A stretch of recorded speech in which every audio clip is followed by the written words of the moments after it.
Oh my god. I know you guys are here for another one of my stupidly long rants, but this just needs to be said. When I uploaded my first video talking about season 1 of Dragons: The Nine Realms, I had like 500 subscribers, which I was extremely thankful for, don't get me wrong. The amount of effort I put into that video was just completely absurd for a grown woman ranting on about a children's show. And I wouldn't have done it if the How to Train Your Dragon franchise wasn't so close to my heart. With how bad the show ended up being, it was just kind of a no-brainer that I would do a video on it, considering a majority of what I do is reviewing bad media. But what I did not expect was this half-rate, rebooted, chewed up, spit out, and shit on show to define my entire year. Over 500,000 people have seen my first review upon me recording this, and I'm incredibly grateful for the people who have been supporting my channel since the very beginning and those who have recently found me. And just when I was starting to get used to the traction that my channel was building, The Nine Realms Season 2 was announced on the day I hit 10,000 subscribers. And it released only 4.5 months after the release of Season 1, which I don't know how familiar you are with the typical DreamWorks release date for their animated shows,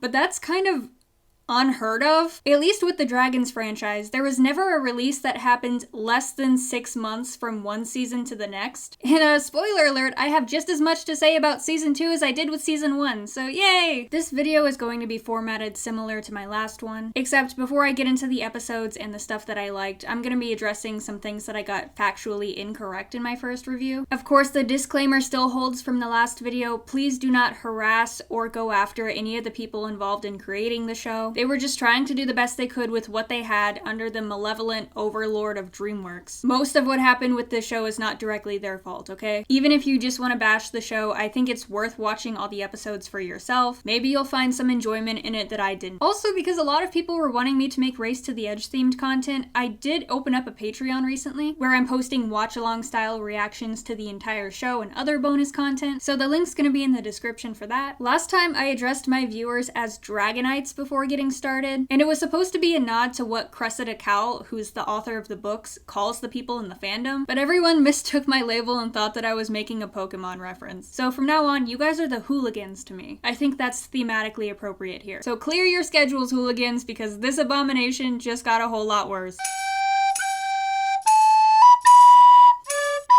To be frank, a lot of the criticisms I made of The Nine Realms Season 1 still hold true today. Believe me, I've had 4 months to sit and really think about all the shit that went down in this show, and I'm somehow angrier than I was upon first viewing. But all of that aside, there were a few things that I got objectively incorrect in that first video. One of the bigger things being that I made the assertion that the show would have been better quality if it were produced in a 2D animation style, and that DreamWorks would have inherently saved more money by doing that. But a huge influx of people pointed out that 2D is actually more costly than 3D to produce, so therefore my point doesn't really hold any weight. And I'll be the first to admit that I'm no animation expert, and I made a pretty bold claim without doing the proper research to back it up. So I went to my friend Alyssa, who just graduated with a degree in animation, and I asked her about the cost delineation between 2D and 3D, and she basically said that while 2D animation is not inherently more costly than 3D, it really comes down to time. Even though the 3D technology is more expensive out of the gate, with 2D the process takes way longer, and by industry standards would be more costly. And it's very likely that DreamWorks as a studio simply had 3D resources already available, so theoretically it was the least expensive option. Also, given that this show was produced during COVID, I have no doubts that they went with whatever was more time efficient and cheap when it came to distributing the Nine Realms, and all that makes perfect sense. But the more I thought about it, the more I was like, okay,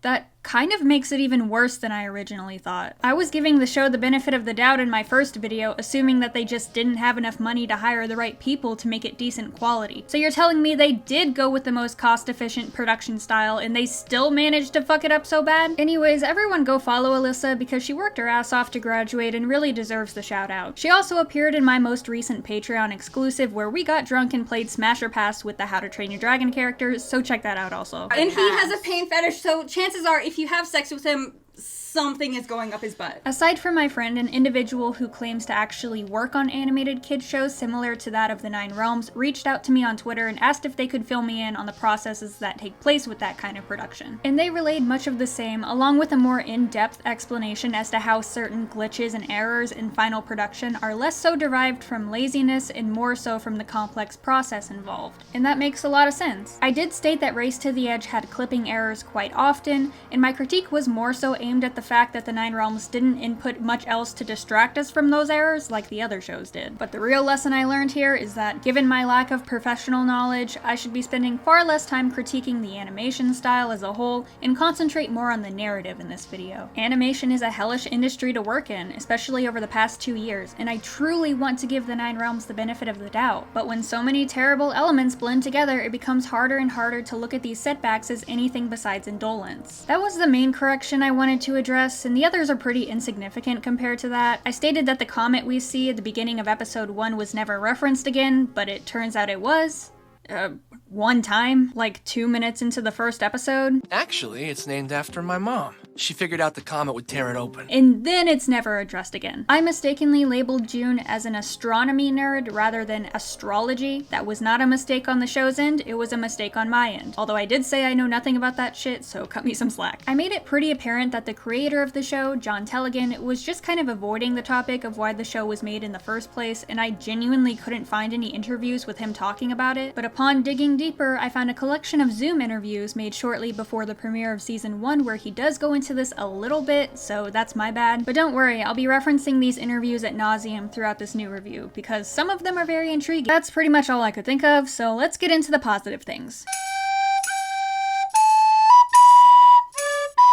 Ugh, I really have to do this again, don't I? The Magma Breather Dragon was my favorite non-ironic part of season 2, and I can't really explain why. Just look at him. I never thought I'd see a dragon with 5 chins, but it was something I needed in my life. I just felt so happy when he was on screen. While the scenery in the new season remains relatively flat, especially in the hidden world, there were a few points that had really impressive lighting that heightened the tension for what were intended to be very riveting scenes. Alex continues to be my favorite character, and she gets quite a few moments to shine this time around. The voice acting continues to be pretty good across the board, but there were a few technical issues I had with the delivery, which I'll get into later. I was originally going to praise the new season for not using as many blatant callbacks to the original franchise as they did in season 1, but then I decided no. I'm not going to give the show points for not doing something they shouldn't have ever done in the first place. That being said, there were a few very fleeting moments where the show's jabs at humor were done in a similar vein to that of Race to the Edge, and that's something I'm okay with. In fact, I think the Nine Realms could benefit a lot from taking on a style derivative of the previous Dragon shows. I can't see any of you! Somebody say something! Your hair looks really nice. Relax! I have a spider dragon on my head! If it's any consolation, you wear it well? Using previously displayed elements in a new and unique fashion in this new show is not the same as copycatting specific moments from the original franchise, and I only wish the creators had realized that sooner. Anyway, that's about it for the things I liked, so let's go ahead and get into the 7 new episodes. Wait, there's 7 this time? Oh, fuck my life! Episode 1 is titled Every Brony's Wet Dream. Unicorn. And we open with our main character in bed having a nightmare about his battle with the Fault Ripper from the season 1 finale. We also get to see that Tom has a deep remorse for firing at and potentially killing the Fault Ripper, even though it was in self-defense, which you'll find out is a theme in season 2, at least in the first episode. Also, because I know most of you are wanting to know, we do go more in detail about Tom's relation to Hiccup and Astrid in this season, but not to the point where it's openly factual yet. More on that later. We cut from his bedroom to the hidden world, where the kids are shown setting up the sensors to monitor when the dragons move beyond the perimeter of the cave, and if you're wondering where these sensors came from, or how they managed to steal them from Project Icarus, then you are going to go to your grave wondering that. And in the middle of fending off a group of gem breaker dragons from their work, they find this little plot device. Kill it! Kill it with fire! What? Okay, I get that we're only 3 minutes into episode 1, but I already feel the need to go on an extremely long tangent about why this dragon has no business being in the show, because despite what you might think, no, this is not an original Nine Realms species. The creators might want you to think that it is, but after doing literally 30 seconds of research, I discovered that the quote-unquote bubblehorn dragon bears a striking resemblance to the relentless rainbow horn from Dragon's Rescue Riders. Alright, so they're reusing a dragon species from the previous shows. That's nothing new, right? Sure, except for the fact that Rescue Riders does not take place in the same universe as the films. Why do I know that? Because Dean DeBlois himself confirmed it in a tweet I've shown in 2 separate videos already. And even if you aren't willing to take Dean's offhand tweet as fact, Rescue Riders is a show where the dragons literally talk. We're all about helping dragons, like you. Oh, hi, Rescue Riders. My name is Fargo.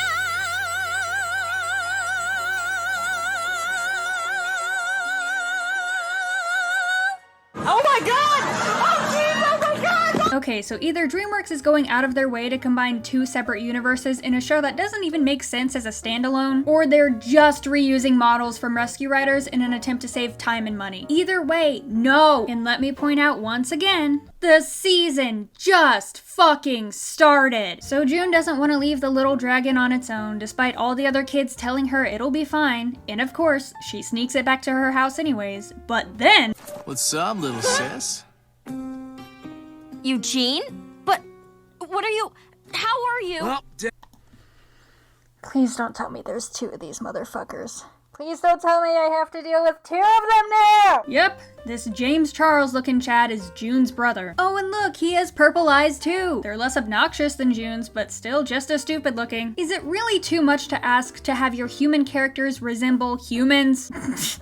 Thanks, Razorblade. This was an extremely long point in my season 1 review, and I don't mean to beat a dead horse, but everyone looks way too cartoonish compared to Tom. And taking this moment to go more in depth, my attention was recently brought to this certain artist who worked to make early concept art of the 4 main characters. And not only does this concept art give the characters mountains of personality in their inherent designs, but they look like they could be the cartoon equivalent of actual humans. The artist even took reference from the original characters of the Dragons franchise to craft the new riders. And he wasn't doing it for the sake of copying, he was doing it so audiences would feel a sense of familiarity. Aside from the sole issue of Tom bearing too much genetic resemblance to Hiccup in this particular instance, I actually feel that this would have worked really well. The characters' proportions all seem normal, June has a natural eye color, and you really get a sense of their personalities within their designs in subtle ways. I don't know whose fucking idea it was to turn this into this, but my god, you have to work to fail this hard. So anyway, Eugene Fitzherbert is June's brother who's come to stay at the project while their father goes on a book tour or some shit. I don't fucking care. It's literally just an excuse to bring in an annoying side character who has 0 impact on the story throughout the entire season. The only good thing I can say about him is that he thankfully only appears in the first and final 2-parter episodes. But even then, his presence is entirely pointless. It's tuna fish. I thought all dragons liked fish. Don't you have a Boulder class dragon in your group? Alright, Gembreakers are technically Tracker class. But so are Deadly Natters, despite them being the symbol for Sharp class dragons. Regardless, this character is aware that certain dragons eat literal rock for substance, but I guess all dragons like fish now. So surprise, surprise, the Brony Fleshlight gets loose and runs amok, and the music in this scene is just bizarre. No!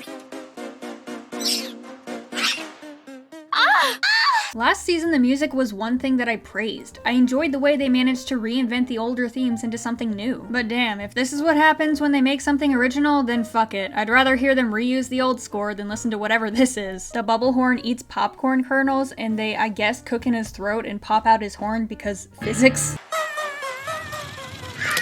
Somebody somewhere is getting off to this, I just know it. Keep it down.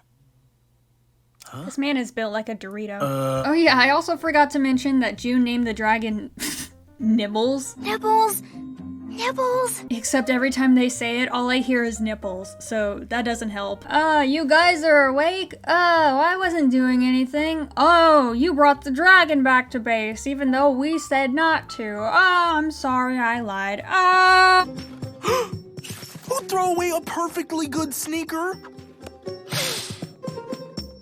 Linda. Hey, yo, what the fuck? Got him.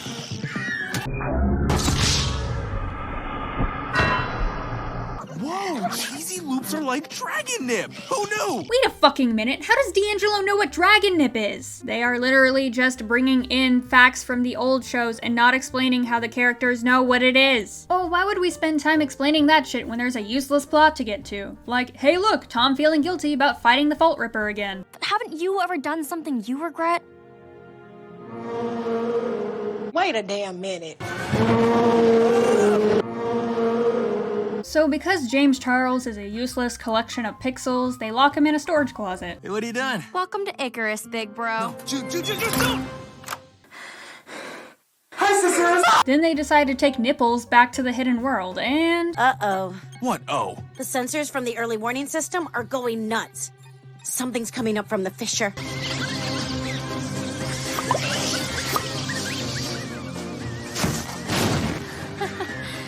Looks like everyone gets a unicorn. Okay, let's break this down for a second. So these kids have a dragon in a cage and are currently trying to take it back to its home. A large group of the same species come out of the fissure and then starts attacking them. And June even says this. Look, they're trying to free Nibbles. So what do you guys think they do here? Do they A, let the dragon go free, B, just put down the cage and walk away as to not attract any adults to the situation, or C, run around for 5 fucking minutes straight, throwing the caged brony fleshlight around like a football, falling on their asses on numerous occasions, while they try to take the dragon back to the hidden world, despite a flock of the same type of dragon attacking them with the clear intention of doing that anyway. If you said A or B, you have vastly overestimated this show's ability to create a sensible conflict. What makes this scene even worse is that they're like 50 feet away from the fissure in this shot, but then they spend the entire next sequence running towards it, as if it isn't right fucking there. They've been consistently running towards the fissure for the past 3 minutes, and they have not gotten any closer. Oh, did it just die? Fuck yeah. He's fine. And again, the music is so weird. It's like they borrowed the audio files from Jimmy Neutron Attack of the Twonkies. And because they couldn't fill up the runtime with enough conflict for some reason, they just had to put in this scene, where the horde of brony fleshlights create a mega-charged explosive bubble before dipping out, and now the 4 kids have to stop it from turning their parents into vaporized goo. This conflict literally comes out of nowhere, and it's resolved in less than 2 minutes. It accomplishes nothing aside from giving me the smallest glimmer of hope that we'd see all the characters in this show explode in a fucking atom cloud. But nope, they freeze the bubble and somehow are not seen by anyone despite flying directly over the base. But our mission is to protect dragons. And to never hurt another dragon. That's what it means to be a dragon rider. You put those words back in your fucking mouth. You are not dragon riders, and I refuse to acknowledge that you are. John, you are an amazing writer on Race to the Edge, and I cannot fathom the idea that you're behind this without somebody holding a knife to your back. Are there any nuggets that you can provide about what we should expect from the series, or if there's kind of like a direction that you would like the series to go in? So not any spoilers, just a few nuggets.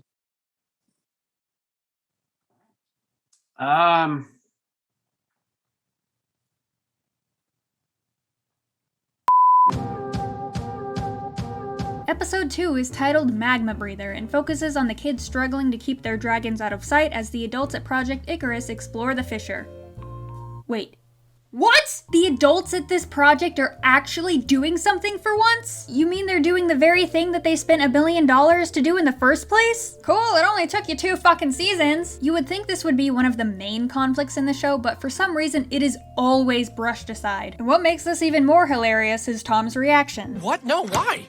Because that's why we're here, boyo. Scientific research. Right. But hey, I really can't blame him for being surprised. You guys have been here for how long, and the only thing you've done is blow up a cave beneath the base and develop a ketamine addiction. Director Wong and I need you to map some caves in Sector 2. Sector 2? The mineral deposit is in Sector 9. Yes, I'll lead a team there to check out your quartz discovery. Alright, I'm gonna try to go into this next tangent and make it as coherent as possible, but I have a genuine question. Is this why the show is called The Nine Realms? The amount of comments I got on my first video pointing out that the title was never even explained in Season 1 was insane. And even though it was something I noticed, I wanted to give the show the benefit of the doubt and assume it would be addressed at some point in Season 2. But it wasn't really. The only semblance between the number 9 and the supposed realms is when they're having this discussion of of project sectors. In fact, the only time the word realm is mentioned isn't even in the episode. It's legit just in the synopsis of Magma Breather when they reference a crystal realm. Look, I understand that there's a certain amount you have to allude to in order to build suspense for future seasons, but we're now 13 episodes into the show, and so much is left unexplained, it's kind of unreal. Are you even planning on explaining the title at any point, DreamWorks? So the name of this animated series is Dragons in the Nine Realms. Can you share a little bit about how the title relates to the series? No, it's an incredible question. I'm under strict non-spoiler guidelines. Yeah. But I will say that,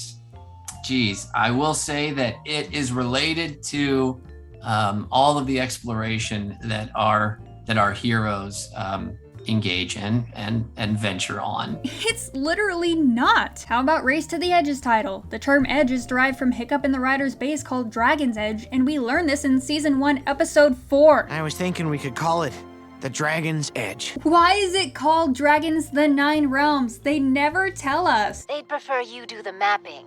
You are, after all, the explorer in the group, aren't you? Is she? I still don't even really know what Olivia and Tom are doing here. She predicted the comet opening up the fissure somehow, and it's named after her, but what has she done so far besides get high off ketamine? So the kids are afraid because Tom's mother is about to explore Sector 2, which is where the entrance to the hidden world is. Never mind that they didn't think this would be a problem much earlier. Hey, wait a minute! When the fuck did the dragons get saddles? They didn't have them in the last episode. They literally just appear out of nowhere, and it is never explained where they came from. Literally all the dragons are now fitted with custom designed leather saddles aside from Plowhorn because, I don't know, she's too thick probably. Look, there's a certain amount I can suspend my disbelief, especially in a kid's show about dragons. But the kids acquiring saddles out of thin air really makes it seem like you're trying to piss the audience off. Especially given that this is a modern day setting and there would be zero chance that Tom and the kids have access to material or any knowledge of building saddles at all. Hiccup and Toothless's franchise could have theoretically made this work because it would have been easy to imply that Hiccup, as a blacksmith, probably just made saddles for all the dragons at some point. But even writers of Berk made it a plot point in the 2nd episode of the series. That's because you have a saddle.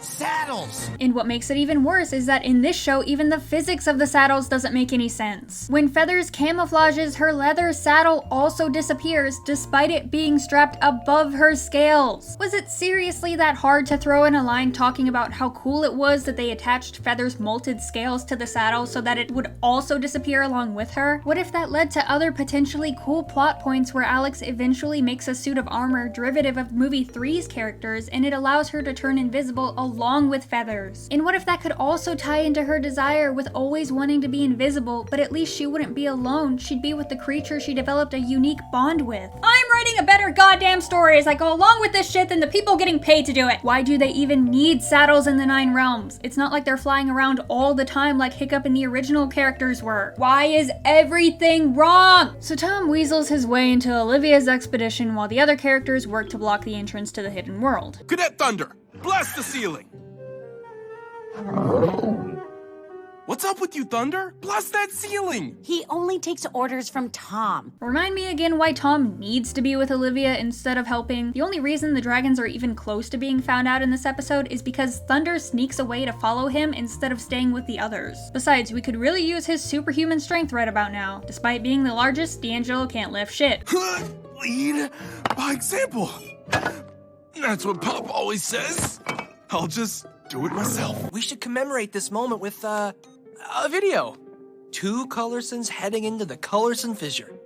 How about a speech, Mom? Please tell me you guys noticed that too. Tom holds his phone in portrait mode, yet we cut to a screen I guess is the phone display, and now it's landscape, and they aren't even looking at it. He's How about a recording speech, it. Mom? Okay, he's recording in portrait mode, but the video is in landscape. Where are they looking? They're like, oh, let's commemorate. I mean, they clearly did not storyboard this shot to be on the phone display. Someone probably just looked at it later and was like, hey, you know what would be neat? Just make the shot from his phone camera instead. But like, the shot was already rendered, so they just threw in an extra layer with a battery and record button. How the fuck does this show manage to do too much and too little in way of production at the exact same time? I don't even get it. So as Tom and Olivia are exploring the magical cavern of butt plugs, Thunder sneaks away from the other kids and starts following him around. And hey look, it's Thick Boy. Mega Chonker. Oh Lord, he comes! Now everyone, please sit back and watch this disaster of a scene unfold. Here, safety tether. Okay. Okay, good job. The rest of the way is a cakewalk.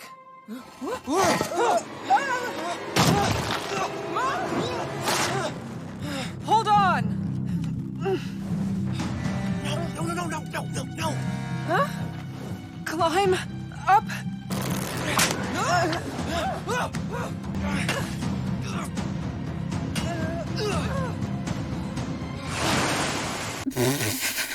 Alright then. See what I mean when I constantly point out how the quote-unquote tense scenes in this show are actually hysterical? Olivia and Tom doing the Squidward dance as they fall, the fact that they were tied together in the first place, their perfectly functional rope intended for cave exploration breaking? Wonder how accurate that is. Let's see, how much weight would it take to break the average climbing rope? Oh yeah, just 2,600 pounds. So after 8 episodes of Tom keeping the dragons a secret for no justified reason at all, he starts feeling guilty and decides he wants to tell his mom. Again, for no real reason at all. Why do things just happen in this show? Typically, characters in a narrative make decisions for a purposeful reason, but hey, I guess when your protagonist is a stupid Fortnite kid, things just don't have to make sense. Before he can spill the beans, Dr. Sledbitch shows up for some fucking reason. I guess she was just bored. I'm actually gonna hold off on explaining why the antagonists in this show are awful and address it later on with something fucking insane. But meanwhile, lava from the magma breather starts overflowing the cave systems, and Tom and Thunder fly through the realm of butt plugs in order to help Olivia and Sludbitch make it out while avoiding being seen. And once they're safe, evil haircut lady leaves without ever explaining why she showed up in the first place. And Olivia walks away from the dangerous lava-filling cavern, just leaving her son behind. Then we're back to Thick Boy. You ever figure out what those dragons are doing? All I know is that they seem to love those crystals. They sure do. Okay, to avoid going on another unnecessary tangent, let's just do this. I'm gonna start a counter of unexplained plot devices that have no meaning. The whole title still not being explained aspect is 1, and whatever the fuck is happening with these crystals is 2. After all, why would we need to explain things when we can make money without doing that, right, DreamWorks? Episode 3 is titled Dragons of the Undead, and hey look, the kids are shown in school finally! Now even though this episode focuses on Alex in particular, it was still pretty disappointing. So the plot centers on each of the kids being given an assignment where they have to prepare a speech to perform in front of everyone at the project. Now, buckle up, wingnuts. Wingnut! Hey, Wingnut! Come here! Come here!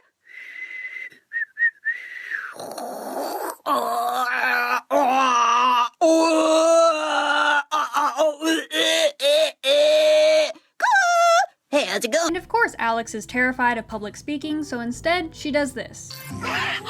Whoa! Good morning, Icarus. Today I'm going to discuss the importance of a good avatar.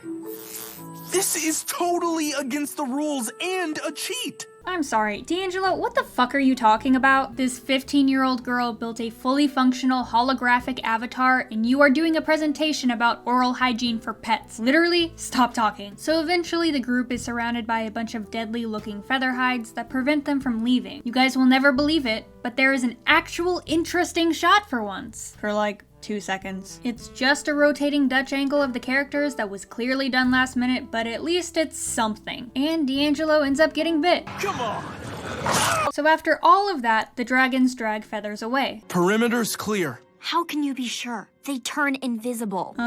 You could use that sensor system you did 60 seconds ago, but I guess the writer already forgot about that. Now, the reason I don't particularly have any positive or negative feelings towards this episode is because the plot is kind of razor thin, and even though it could be grounds for some very touching moments, this show hasn't got the time or patience to actually do that. I think they were trying to go for a bonding theme between Alex and Feathers, but they spend way too much time on filler dialogue and action scenes to make that work. I'm not trying to say that action scenes are inherently bad in any way, but when they get so repetitive that you can tell everything that's going to happen before it actually does, it gets very redundant. If you want to watch a touching episode surrounding a writer dealing with the potential loss of their ailing dragon, just go watch Race to Fireworm Island from Defenders of Berk or No Dragon Left Behind from Race to the Edge, because both of those episodes execute the subject matter very well. So yeah, they spend the entire episode trying to get Feathers back while D'Angelo screams about turning into a zombie. Very reminiscent of Bad Moon Rising. But would an imaginary beast give you one of these? But what if she's right? We'll keep the others safe from me when I turn. Then there is only one way to keep you guys safe from me.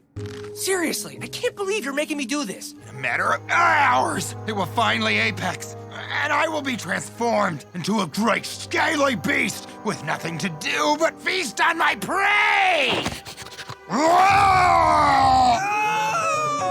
I'm turning. Just leave me here, girl, and save yourselves. I'll roam the hidden world with the rest of these hideous horde. Virtually nothing happens for most of it besides Alex having a confident moment where she goes to save Feathers, and it turns out all these dragons are just molting feather hides who break free of their dead skin and look completely normal. The whole seance they were having with Feathers locked in the center isn't really explained, but whatever. I really don't have that much to say about this episode. But at least now we get to see Alex finally use her newfound confidence to conquer her fear of stage fright when she performs her speech.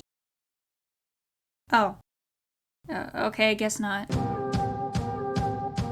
Episode 4 is titled Downpour, and honestly, I don't even know where to start with this one. I know what I'm about to say is gonna sound like sarcasm, but I swear to God it isn't. This episode is, by far, my absolute favorite of both the first and second seasons combined. And it isn't because it contained actually interesting, well-explored plot points, or allows for character development in any way, shape, or form. Downpour is my favorite episode because, I kid you not, it contains some of the craziest, most batshit insane things I've ever seen in a children's show. And the other great thing about this episode is that it finally gives me the chance to deconstruct the antagonists of this show. You may recall from my first video that I was pretty forgiving in terms of allowing the show to pan out without critiquing the fact that there wasn't a clear antagonist. My reasoning being that the first season of The Nine Realms took a similar approach to the first movie. And Downpour introduces yet another villain in the show, and his name is Buzzsaw. Don't call me Leonard! Only my mother calls me that. The name's Buzzsaw. Also known as DreamWorks' cringeworthy attempt to create a Dagger the Deranged knockoff. It is. Don't ask ridiculous questions, Savage. Just know this, it's mine now, all mine!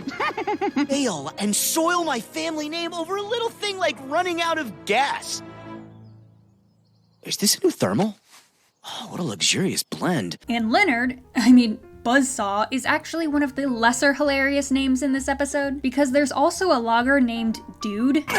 Oh, come on, dude. At first I thought they were just calling him Dude because he was nameless, but after watching with captions, nope, his name is Dude. Dude spelled D-O-O-D. This fucking show is making me want to OD, to be honest. What seems to be the problem, gentlemen? You're brothers. The three of you grew up together, right? I don't... Look, one of y'all's parents was getting around, that's all I gotta say. I was going to go into who this character is and where they are, but thankfully the episode drops an atomic bomb of exposition in the span of like 30 seconds, so take it away, show. I think we're out of gas, Leonard. You three are aware that this is the Byrne Lumber Company? Established 57 years ago by Sterling Byrne, my dearly departed granddaddy? So the inciting incident of the episode involves Buzzsaw, Jesus Christ, saying that name in an unironic way is literally impossible. From now on, he's Not Dagger. Not Dagger plugs in one too many cables into this power strip, which ignites a forest fire that quickly envelops the wilderness surrounding Icarus. Meanwhile, hey, remember that huge cliffhanger we left viewers on at the end of season 1 where it's revealed Tom has a distant familial connection with dragons? Well, 4 episodes in, we're finally addressing that, and I do have to admit that the scenery in this episode is actually pretty cool. The water doesn't look horrible, and the lighting in the later scenes really works in favor of the tension they're trying to build. But unfortunately, as per usual, everything happening with the characters is uninteresting and stupid. I know. I'm not ready to tell them yet, pal. I want to understand this symbol first. For the 500th fucking time. Why? Let's see. Tom originally wanted to keep Thunder a secret just cuz. A whole season later, Tom decides he wants to tell his mother about the dragons just cuz. And now he wants to keep his potential connection with the dragons a secret just cuz. Why is it so important that you hide this from the group, other than the fact that it's an opportunity to incite later narrative conflict to fill up runtime because the writers have to meet a quota? How is Tom's family history any different from someone getting cool 23andMe results? Who fucking cares? Maybe the 23andMe results reveal that his family really did have a lot of inbreeding going on, so I guess I'd want to keep that a secret too. What started it? Years of drought. Climate change has turned this forest into a tinderbox. Alright, DreamWorks, is this really the moment you've been hyping up for 2 seasons now? This single line of dialogue? And one of the themes that we wanted to hit on is the difference between Viking kids and modern day kids, and how themes like climate change and animal rights, could be a part of this show, because that's on the minds of modern day kids than wasn't necessarily on the minds of kids in the Viking era. Okay, not only is that statement about Viking characters not caring about animal rights objectively false, considering protecting dragons was the entire plot of Race to the Edge, but also, what 7-year-old child watching this is going to understand what the term climate change even means? What if Olivia and the other scientists just had a scene talking about how the topography of the area has changed over the past hundreds of years since humans have had more of a hand in things? Maybe because of this, their expedition is gravely affected in some form? There are certainly ways you could do that where the conversation would be story-driven rather than a flat-out science lesson. After all, isn't exploring the terrain kind of these people's jobs? I'm still not sure why they're even here, to be honest. So Tom's mom and D'Angelo's dad take a van into the wildfire to see if anyone needs help, while Tom and the kids get their dragons to do something. You really think these fuckfaces have a plan? Where'd Ford go? Wait. What the fuck? Wait, okay, rewind the episode. So here you have the 3 brothers, and in the next scene... Get in! You're brothers! Get in! They forgot to make him black? Why is he a completely different race in this one scene? Did they input the wrong model somehow? How is a mistake like that even possible? Did anyone watch this episode before it was finished? It's not even just one singular shot, it's the entire fucking scene, and then he's black again in the next one. I literally noticed this the second time I watched the episodes. Oh my god, that is hilarious. I desperately want to play this clip over that interview of John talking about how important diversity is to him. I noticed the voice cast is very diverse. How much was the importance for you to get those voices and to those beautiful new characters? Hugely important, hugely important, hugely important, hugely important. Okay, I'm obviously joking. I'm positive John wouldn't do this out of malintent. But still, I was just kind of left wondering if this was some type of compensation for the way the characters are lit in the scene. Again, I asked Alyssa how a mistake like this could even be possible, and she didn't even have a clue. Either John and the showrunners did it for some really bizarre reason, or it was just a major continuity error. And I just really wanted to know the answer.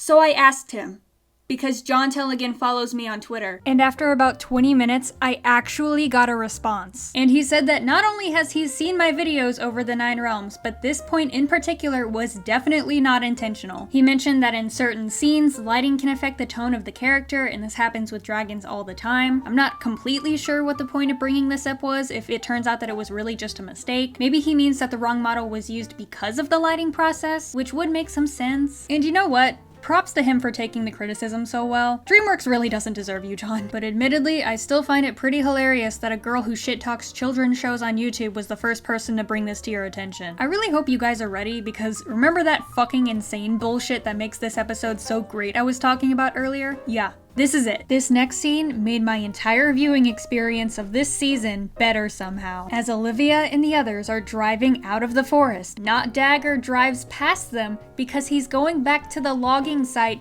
with a van filled with tanks of gasoline.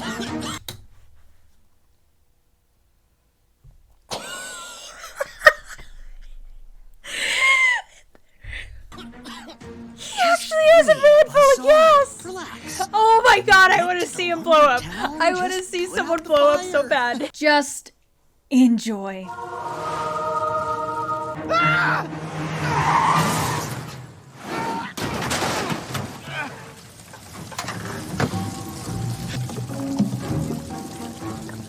Not too bad.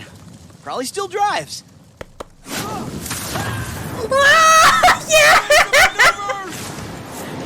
Oh shit! Yes! Pretty good. This is the shit I'm here for. This is the absurd type of stupid this show has been lacking so far. There is not a mentally sane human being on the planet that would drive a van filled with tanks of gasoline into a forest fire. What am I saying? I live in the fucking Missouri Ozarks. I could walk outside, throw a stone, and it would hit someone that would do this. So Tom and Thunder go back to the hidden world and try to find a solution to the fire, and Alex follows them. You can't keep flying off to do everything by yourself. You're a natural leader, Cullerson. You just don't know it yet. I'll try harder to open up. Can this fucking wait? People could be burning alive for all you know. Then they coax the water dragon out of the hidden world, and they get it to put out what I'm pretty sure is supposed to be miles and miles of blazing inferno. You know what?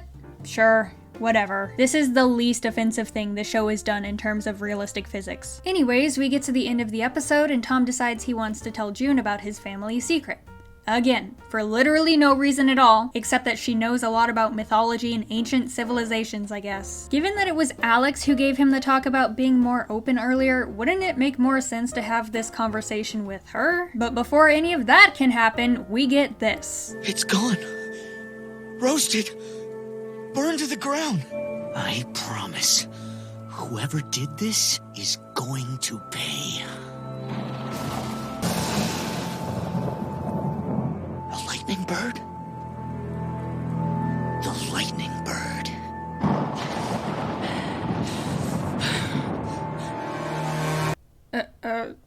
Okay, so Not Dagger is an official new antagonist, is he? And if it's alright with you, ladies and gentlemen, this is where I'd like to take my little antagonist intermission. Everyone get a good stretch in, because I have a lot to say. A good amount of why the pacing and underdevelopment of characters in this show could be chalked up to the fact that there's only 6, or in this case 7 episodes per season. It makes me think that perhaps there were originally 13 per season, like there was in Race to the Edge, but they had to cut them in half due to some type of setback. I don't know. But it was this episode in particular that made me realize, and I mean this with every fiber in my being, whoever's calling all the shots behind what goes in the 9 Realms has zero concept of what an antagonist is supposed to be. So far in the series, we've had the Fault Ripper dragon, which I'm not counting. No, I'm talking about human threats here. Because in the 2 seasons that have premiered so far, we have Dr. Sledbitch and Not Dagger, and neither of them are compelling in any way. Do you want to know why Viggo Grimborn is the greatest villain in the entire franchise, including the films? You know, aside from the fact that he's sexy as fuck and has a voice that's smooth like butter like Criminal Undercover. Thank you, Alfred. It's because he serves an actual purpose. He had the capability to challenge the protagonist in a way nobody else had. Hiccup's strength over everything has always been his intellect. He's not brawny or threatening like most warriors, so he uses his brain to win, which is what always put him at an advantage when fighting nonsensical lunatics like Dagger. Viggo's not only the first villain to challenge Hiccup when it comes to intellect, he's also the first villain to beat Hiccup in this regard. Race to the Edge Season 2 ends with Vigo outsmarting Hiccup and successfully stealing the Dragon Eye, and it was all because he managed to manipulate the riders in a way they weren't anticipating. And that's also why Vigo and Riker were a perfect combination of both strategy and chaos. We spend most of season 2 believing the next true antagonist is Riker, a mountainous freak of nature who kills without reason. It isn't until the final two-parter that we're introduced to his younger brother Vigo, and the first thing we see the actual leader do is spare the life of an insubordinate hunter. Supposedly. There's a chance Riker killed him like 2 minutes later, but you get what I mean. Even down to Vigo's first line of dialogue, you get a clear yet masterfully subtle view into what this character is going to bring to the narrative.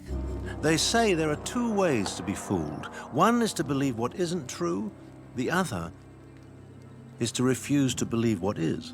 Oh, but in the Nine Realms, Buzzsaw's first line of dialogue is just as masterful, right?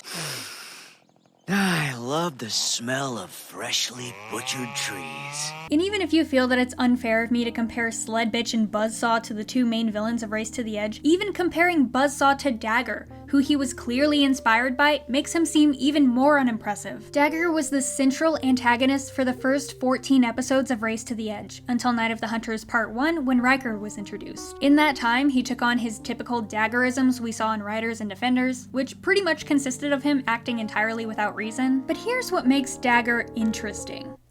He was a fucking sociopath. Before his change of heart in season 3, we saw him destroying everything in his path. He unleashed hell on Burke when it was without the Rider's defense, which nearly killed Astrid's family. He admitted to being responsible for the slaughter of Heather's entire tribe, including her adoptive parents, which left her without a family or a home. Then he knowingly withheld the fact that she's actually his biological sister, in what was a batshit insane Game of Thrones moment when Hiccup momentarily thought Heather could be Stoic's estranged daughter, which would be really weird considering the two of them low-key flirted. Everyone, just go watch Race to the Edge for yourselves. It's amazing and you're missing out by not seeing it. My point is, while Dagger was unpredictable and erratic, he actually did things in the show. He was interesting. We were left wondering what his next crazy strike would be. Sled Bitch has done nothing in the show to make us believe she's anything but another minor inconvenience when Tom and the kids need to hide the dragons. And Buzzsaw is never shown again. No, I'm not going to give the show the benefit of the doubt any longer. It had 13 episodes to set up some type of human antagonist in any way, and it failed. There's nothing wrong with setting up a threat that's going to be explored more in depth in later seasons. That's pretty much exactly what Race to the Edge did with Krogan. But even when Krogan was briefly alluded to in seasons 3 and 4, there was still stuff happening. 90% of the 9 Realms so far has just been brain-numbing filler. Oh yeah, that reminds me, let's add another unexplained plot point to that counter, why don't we? Fuck Buzzsaw, fuck Sled Bitch, fuck Tom, fuck his mother, fuck Thunder, fuck DreamWorks, and fuck Universal. I'm done with this pile of dragon shit. God damn it! Episode 5 is titled The Tangled Web and focuses on a spar between Tom and D'Angelo. It also includes a new form of quote-unquote dragon called spider wings. When I first saw these things in the trailer for season 2, I actually got kind of excited, only because I thought they were finally going to do what the previous dragon shows never did by bringing a dragon only shown in the comics into the actual season. I was led to hope that whatever was responsible for these webs happened to be the Silk Spanners from Dragonvine, which is one of 2 comics bridging the gap between movie 2 and 3. Comics that were written by the director and writer of the films himself. The Silk Spanners from Dragonvine are a kind of wingless, half spider, half iguana type dragon who shoot webs as a form of defense, webs that are so strong that not even the most powerful of dragons can escape them. And for a short amount of time, I was actually looking forward to seeing the 9 Realms use material none of the other digital properties ever did. But of course, I was vastly underestimating this show's thirst for reusing old material while inputting just enough tweaks so they could pass it off as something wholly original. Because yeah, these things have nothing to do with the Silk Spanners, and they're just really large spiders. The episode starts out with June getting flirty with Alex, trying to determine what their shipping name would be. June and Alex. Ooh, Jalix. Or wait, Aljune. Oh boy. You know what? At this point, I'll take it. I'm gonna go more in depth later about the whole shipping aspect of this show, or at least the ways they're trying to drop hints about who's gonna be dating who, because it gets way cringier in the final 2-parter, so just hold out for that. The entire conflict between Tom and D'Angelo starts when the two notice a bird that built its nest on top of a wind turbine, and they both want to save it. While D'Angelo just tries to call his dad for help, Tom, being reckless, climbs to the top himself and almost dies. Chief Baker! I half expect this from you, but I taught you better, son. So what if your dad's ticked off?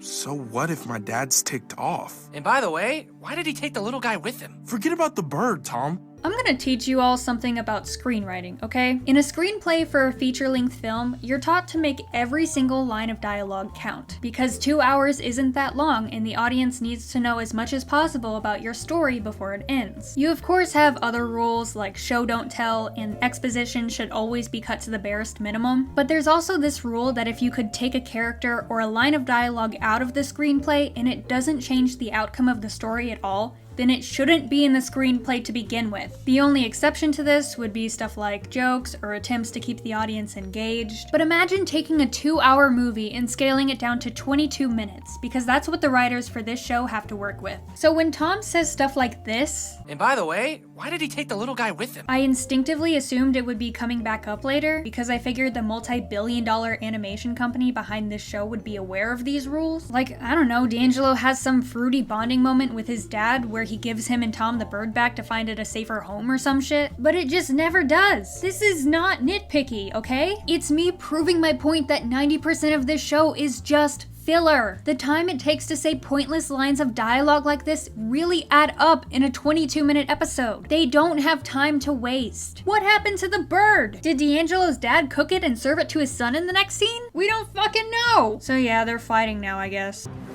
You mind? You're a little close. Plowhorn needs her space. No problem. Thunder would rather fly next to Wu and Wei anyway. Right, pal? I have no problem with a show suddenly sparking a conflict between two characters for the sake of a singular episode, but don't you think D'Angelo's concerns would have made more sense if we'd heard them even once before now? So far, a majority of the quote-unquote animosity these two have just stems from them not really knowing each other that well. And even then, we never got the hint that D'Angelo ever saw Tom as anything other than slightly irresponsible. This type of conflict worked really well in Defiant One because Snotlout and Hiccup had been shown to have animosity towards one another since the first movie. And finally it all came to a head when the two were stuck on a hostile island together with no escape. Hiccup's so smart. Hiccup's so brave. He killed the Red Death. He trained the dragons. He's got the metal leg. Metal leg? And even taking into account a situation where conflict does appear out of nowhere, like it did in Out of the Frying Pan, when the whole episode was just a sporadic dick measuring contest between Hiccup and Fish Legs, the two of them had been best friends for years, which is what made the sudden shift more interesting. But as far as we know, Tom and D'Angelo still don't really know each other that well. You'd think with a conflict this deep-rooted appearing, and 2 seasons to build up to it, you would build to it in some way. Anyways, the kids discover the spider-winged dragons and June and Alex get trapped. I was originally going to make a joke about the webbing looking far more like something that rhymes with fizz, but considering both of these girls are underage, moving on. You just don't get it, man. Why? Because my dad's not around? I can't possibly understand a father-son relationship? You said it. It's not my fault he took off and left you and your mom. First off, that's a fight. I wanted Tom to legitimately knock D'Angelo out with his super strength right arm for saying that shit. But second, how does D'Angelo even know about this? Did Tom tell him at some point? I feel like this scene would have been way more impactful if we'd seen Tom sharing his troubled past in a vulnerable way, and D'Angelo takes advantage of that here. And even if you were going for the surprise reveal, why not have June be the one to say this? She's the only one who Tom knew prior to Project Icarus, so viewers would be able to easily assume that she already knew this information. So obviously the two apologize, and looky, teamwork makes the dream work. God damn it. And they fight off the spider wings and everything's fine. This episode wasn't horrible, I guess. It was just kind of there. Just a lot of missed opportunities in my opinion, but hey look, it's the finale. Episode 6 is titled Follow the Lightning Part 1, and it's the first installment of the final 2-parter. And I'm gonna be 100% real with you guys, I don't really know why it's a 2-parter. I think I could summarize everything that happens in both episodes in a single sentence if I tried.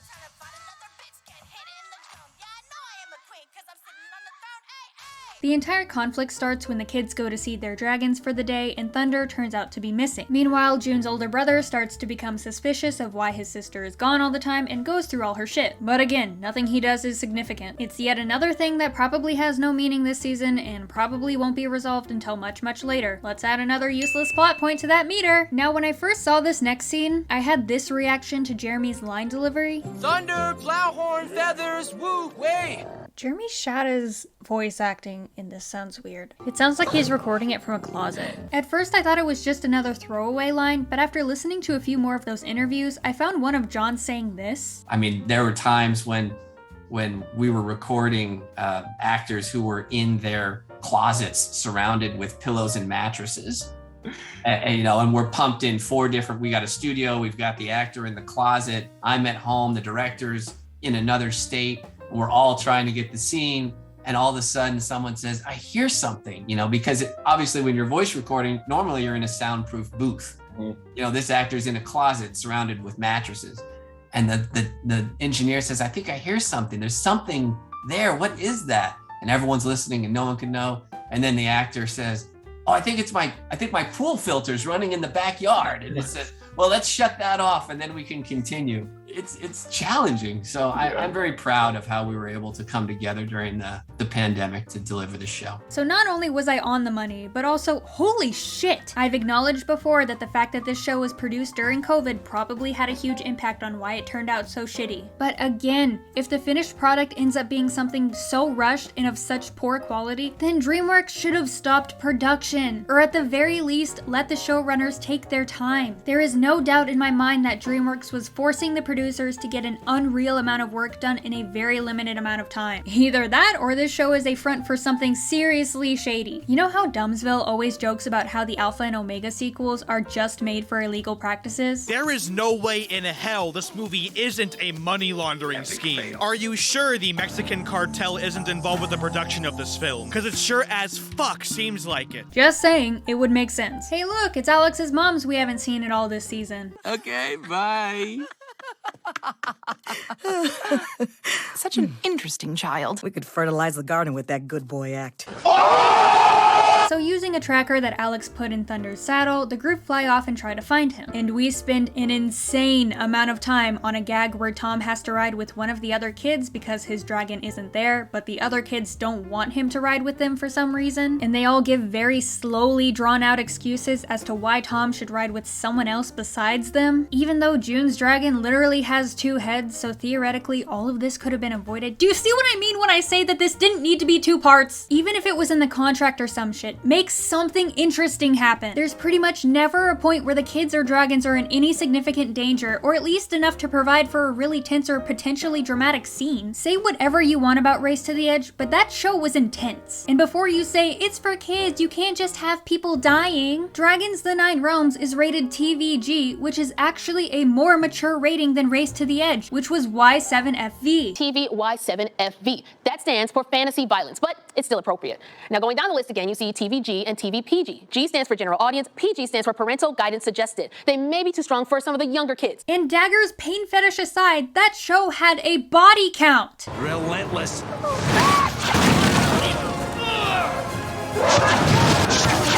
Now you'll be part of the Dragon Hunters forever.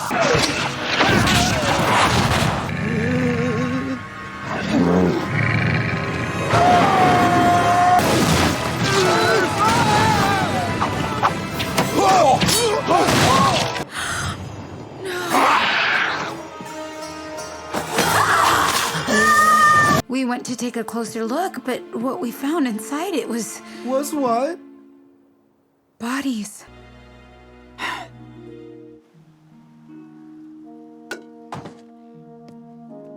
That's the final irony, I suppose. Vigo! It got away. Wait, Drago, please. I will not fail you again. No one fails me twice. Okay, here's my offer.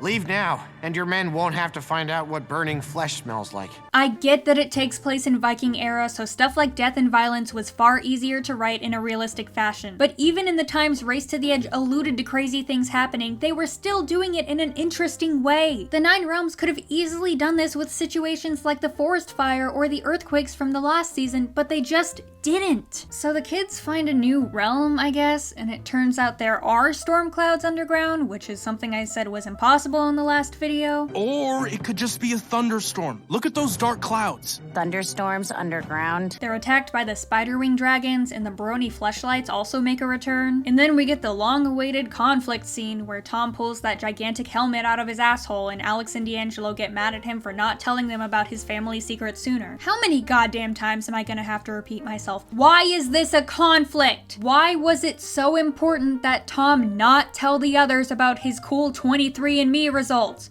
Why? So then that shit gets resolved immediately, and then a tornado forms, but hey look, it turns out it's a dragon causing it. And it's a terribly rendered razor whip. I do not understand why the conversion of all the different types of dragons, from Race to the Edge to Rescue Riders, could have possibly been seen as a good thing in this show's production. The Nine Realms has its own style, and there's nothing wrong with that, but you can't just copy and paste dragons from a babyish cartoon into high energy, beautifully rendered show, throw them all in this, and expect them to fit. They don't. There are legitimately so many different styles of animation and designs going on that it looks much less like a purposeful show and much more like I accidentally stumbled into a VR chat room.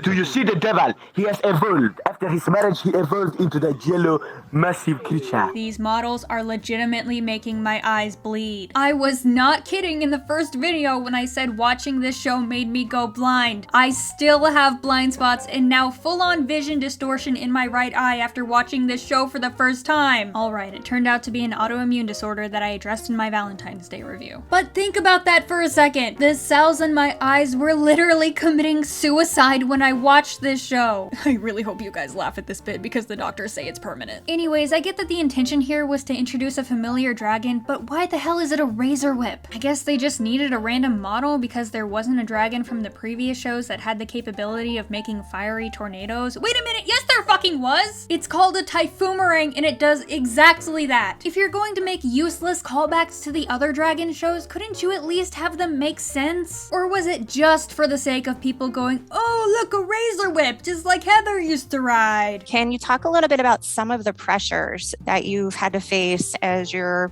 bringing this franchise and taking it into a new direction? I don't know that I feel pressure as much as an obligation to deliver to the fans and to the studio something. I mean, I know that we love what we're doing, and I hope, all of us hope that the legacy fans from the previous will embrace it as much as I think, as I hope that they do. And the message that I'm trying to send to them, because, if I look online, I could see there's people that are a little concerned. Oh, this is different. It's different. I just hope that they know that I love the franchise as much as they do. And I'm treating it with the respect and love that I think it deserves, so that it feels like you're wearing an old comfortable sweater, even though it's not the sweater you used to have. You could still enjoy it and still get the same emotional feeling that comes out of it because it's coming from all of our hearts. John, who at DreamWorks has your family locked in a basement? There is no way in hell John Telligan is behind this. You, sir, are a very talented writer, and these pitiful callbacks to the other shows cannot be your doing. So they make it past the razor whip and find Thunder, and ooh, cliffhanger. Still don't understand why the events of this episode were drawn out for 40 minutes, but whatever. Let's get through the last of this fuckery. Episode 7 is titled Follow the Lightning Part 2 and is the second season finale of the Nine Realms. It includes more of Eugene Fitzherbert being a creep while Thunder faces off against the dragon that supposedly chased off his family. Because yeah, I forgot to mention, that's the reason Thunder wandered off in the first place, because he's looking for the other inbred nightlights. And we finally meet the dun-dun-dun Skrill. Now when I first saw the trailer for season 2, I was very skeptical because I assumed that all this material around them was actually ice, and I was worried they were going to completely retcon the events of Race to the Edge, where the writers deliberately let the dragon go free instead of freezing it again. But it turns out this stuff is actually silver, and it's unclear if this Skrill is the same one that the writers set free 1300 years ago. On one hand, I'd like to assume that it isn't, considering it's like 4 times larger than the Skrill in the previous shows. But on the other hand, everything we were told in Race to the Edge and Riders and Defenders led us to believe that there was only one Skrill in existence. The one that was last seen defending Vigo before the character's death in and triple cross. But even that doesn't really work because we'd be left to assume that the reason the Skrill has a grudge against the Nightlights is because he and Toothless had a rivalry after it was sealed in the ice. A rivalry that ended in Race to the Edge Season 2 Episode 11, A Time to Skrill, when Toothless saved its life. But whatever. A lot of people in a lot of different departments work on animated shows, right? Chances are the showrunners just didn't realize the offhand fact that this episode contained the end of the rivalry between Toothless and the Skrill.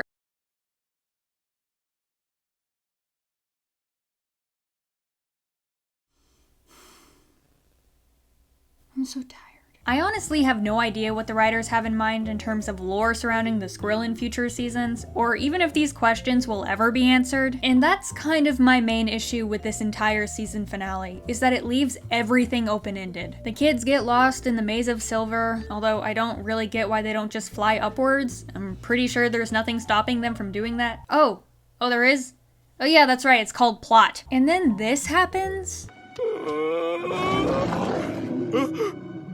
What are you two doing? You just missed it. That thing was here. You can let go of me now. Sorry. Listen, I could be really making a stretch saying this, but please don't tell me that the writers are trying to force something between these two characters. In the first video, I mentioned that June was Tom's love interest, but the only real proof of that was the fact that she was just kind of inputted with him in all the Hickstrid scene ripoffs. This season, they don't really have any of those moments, or any moments at all, aside from Tom telling her about his secret in Downpour. And if I'm to assume that Tom and June are gonna get together at some point, I also have to assume that at least something is going to be pushed between D'Angelo and Alex. But I cannot express this enough. There is zero chemistry between these two. Which, if I'm being honest, I'm really not putting any emotional stake into the shipping of any of these characters like I did with Hickstrid. But even if I were, I have to say, Tom and Alex have infinitely better chemistry than Tom and June. Back in season 1, Tom was the first person Alex made an effort to impress in some way, even from their first interaction in episode 1. In the inherent way a reckless, adventurous character complements a shy, timid one is kind of undeniable. Admittedly though, it's way too early in the show for me to be making any of these assumptions. And again, I don't really care one way or the other, but maybe it's just my desire to see another spotlight of the show being shined on Alex because she's far more enjoyable to watch than any of the others. And if they're gonna force a romance, I'd much rather it be with her than someone as annoying as June. So here we are again, the big fight sequence. If you were to ask me how this one compares to the fight sequence of the last season finale, well, both of them are shitty. The movements are far too stiff to determine if anything going on could be considered cool to look at, and all this did was make me think of how great Race to the Edge was at composing these scenes. A good fight scene between dragons in a confined space can work. We've seen it work. You have Snow Way Out when the riders are fighting a group of snow wraiths in their hibernation territory. You have Strikeout where Toothless is confined to arena-style dragon fights. You have Crash Course. You have Sand Busted. I'm starting to get to the point where critiquing the animation itself is getting really redundant because obviously, they just don't have the time or money to make it look smooth. Either that or DreamWorks is intentionally cutting funds for other shit and making them work with nothing. It's really just sad. So sad, in fact, that this was the point I stopped watching. This was the moment I stopped my reaction, literally, and I turned on Race to the Edge, just because I wanted to feel happiness for 60 seconds. I love them so much. Well, it's so good! Only thing I gotta say, I don't understand how the procreation of these two could cause me so much mental anguish. And you guys are probably gonna lose your shit when I show you what happens next, but trust me when I say the ending of this big fight sequence didn't even rip off something from the original franchise anymore. It ripped off Harry Potter.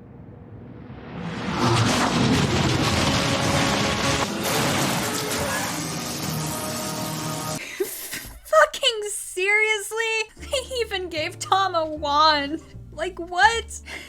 How did they think? I'm sorry, I just can't. So they defeat the Skrill, and this happens.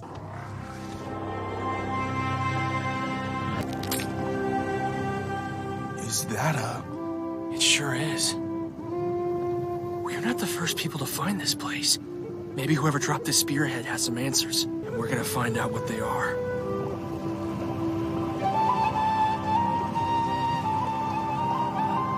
Okay, in my script for this moment, I legit just wrote down big sigh. So, here it goes. You couldn't have ended the season on a note that made sense, could you?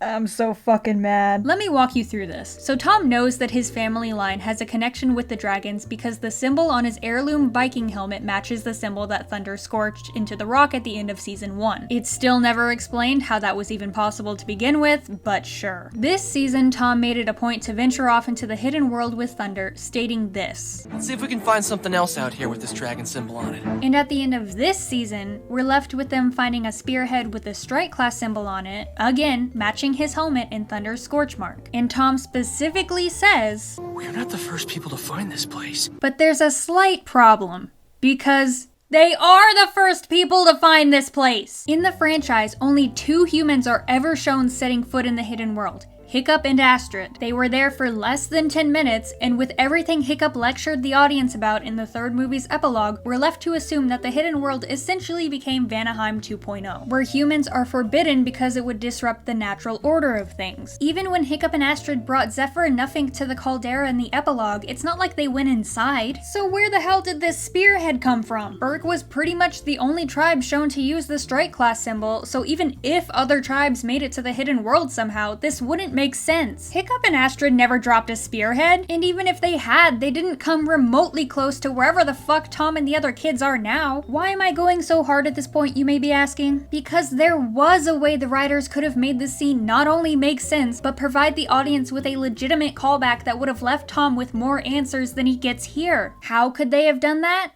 It's very simple. Have Tom find Hiccup's missing Spalder from the end of movie 3. If you recall, Hiccup's armor in that film consisted of a shoulder pad with the strike class symbol on it. It was torn off in the battle between Toothless and the Death Grippers, which took place over the ocean beside New Berk. It wouldn't have been that big of a leap to assume it drifted for a few years before eventually falling into the caldera and getting lost in the hidden world. And not only would finding that provide Tom with the familiar symbol he was looking for, the Spalder was also made from Toothless's scales. It would have been the perfect confirmation that his family lineage is related to Thunder's species of dragon in some way. It would have been clever! By the way, John, you're more than welcome to take credit for this if you choose to do it in the future, but you cannot deny the fact that it would have been more logical and impactful than what we see here. Maybe DreamWorks literally just needs a fan consultant for this shit. I feel like that would fix a lot, and I'll be patiently awaiting my letter of acceptance in the mail.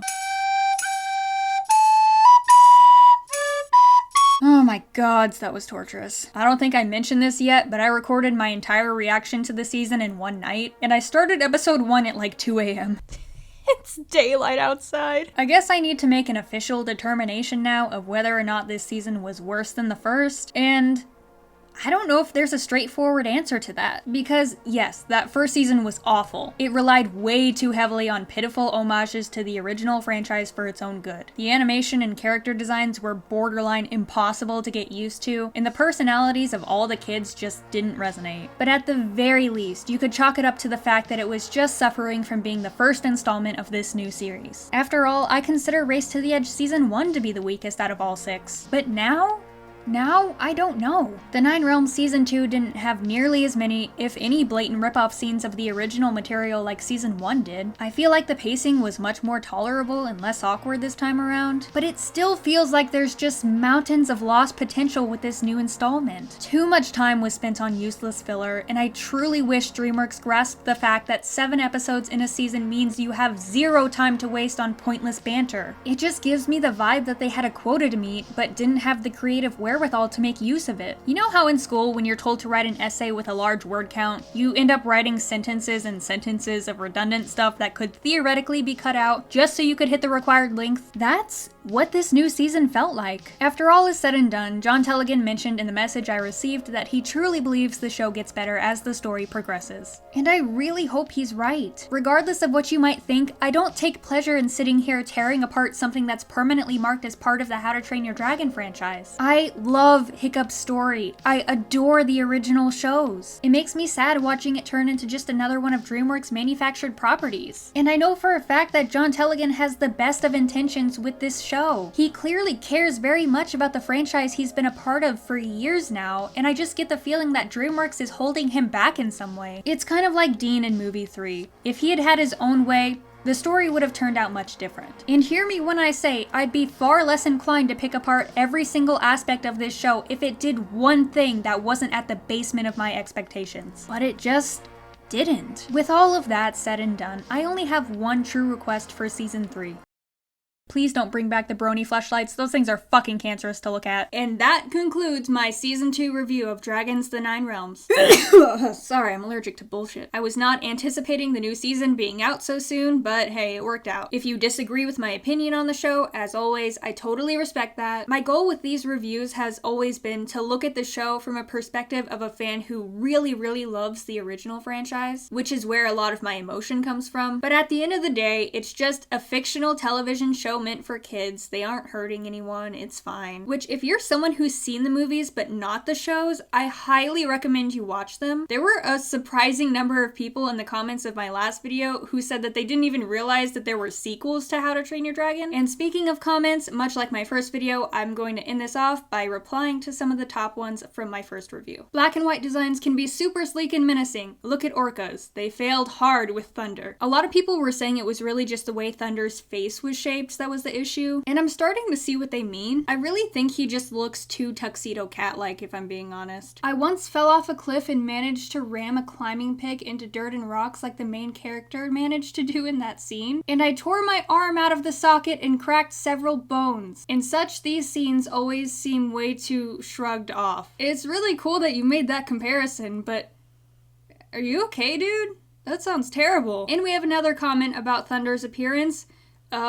Except this person is pointing out that it's probably just because he's inbred. How else would he have so much black coloration after all? So I asked my geological engineer of a roommate about the earthquake part. 1, dragon is not big or fast enough to cause the earthquakes. 2, they built a lab on a cliff in a known earthquake zone, which would never happen. And 3, the pod would need to be secured to the cliff in order to do any damage. Hanging them from a rope would just cause the pod to swing. I really didn't even stop to think about the physics of that explosion scene, but yeah, that seems pretty accurate. Which again, I can suspend my disbelief a certain amount, especially in a kid's show. Even still, the added effort would have been nice. I honestly didn't mind Grimmel as a villain, but there's just no getting over the fact that he's basically Vigo 2.0. Vigo's my absolute favorite animation villain, by the way. I personally did not see Grimmel as Vigo 2.0. I think Grimmel's pretty dumb compared to Vigo, but I also feel like Vigo's everyone's favorite villain. It's not even DreamWorks at fault, it's Universal. Dean already explained that the third movie was difficult with Universal putting so many restrictions on what he was allowed to do in terms of the story and mature elements. I've addressed the hardships that Dean faced before, but it is entirely possible that Universal is the reason the Nine Realms turned out so bad. Isn't How to Train Your Dragon the first trilogy in history to be released by a different studio every movie? The first was Paramount, the second was Fox, and the third was Universal. Goddamn. And this person is saying a good story can carry bad animation, but the best animation cannot carry a bad story. And the Nine Realms has bad animation and a bad story. I really like the insight here because this is absolutely true. Not so much about the part where the Nine Realms has terrible animation and a terrible story, because I think this show had potential and maybe still does. I think if the studio had given this project to people with enough time and creative freedom, a better, more cohesive story could have been made. But I'm not gonna lie, it's gonna take a miracle to save this show from the first 2 seasons. So that's gonna be all for this video. Another thank you to everyone who supported my content since it started to gain popularity over the past few months. And John Telligan, since I know you're gonna see this at some point, thanks for taking the time to talk to me. You were way nicer to me than I probably deserved. And I wish you nothing but the best with the future of this show. So yeah, I guess I'll grace you with another overtly long rant when the next season comes out in 3 months. Wait. Release date, August 18th.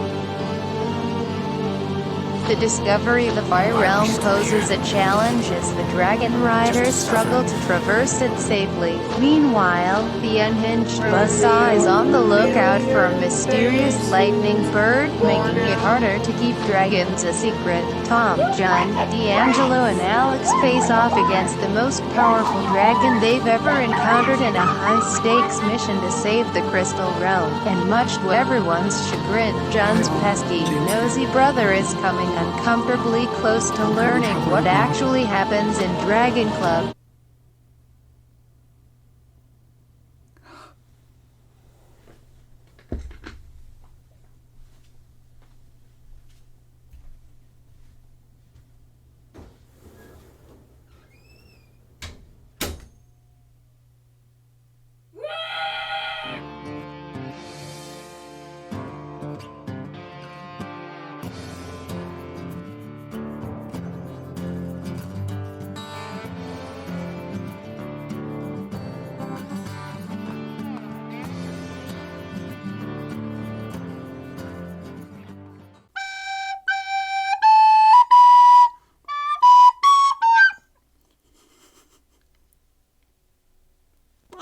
life, dude.